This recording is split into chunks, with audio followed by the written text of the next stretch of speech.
Premier লিগের বিগত আসরগুলোর মতো এবারও নতুন মালিকানার অধীনে বিপিএলে অংশগ্রহণ করতে যাচ্ছে অন্যতম দল রংপুর রাইডার্স।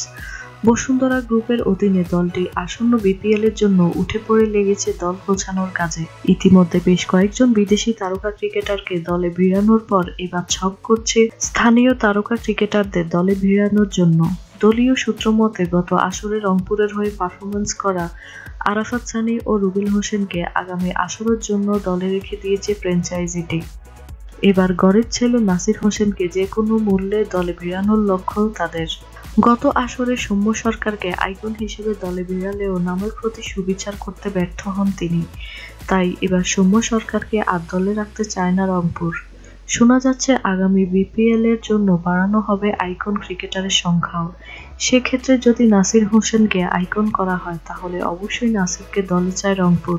যে কোনো মূল্যে নাসিরকে দলে নিতে আগ্রহী রংপুর রাইডার্স বলে নিশ্চিত করেছেন দলটির প্রধান নির্বাহী ইশতিয়াক সাদেক।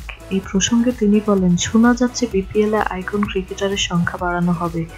যদি নাসিরকে এই তালিকায় অন্তর্ভুক্ত করা হয় তাহলে সবকিছু ছেড়ে আমরা তাকে আগে দলে নিশ্চিত করব। তবে যদি আইকন ক্রিকেটারের তালিকায় নাসির না থাকে তাহলে কি করবে রংপুর রাইডার্স? এক্ষেত্রে অনড় দলটি বলে জানালেন ইশতিয়াক সাদেক। তিনি আরো বলেন, আমাদের লক্ষ্য নাসিরকে যে কোনো কিছুর বিনিময়ে দলে নেয়া। এর জন্য সবকিছু করতে প্রস্তুত আমরা।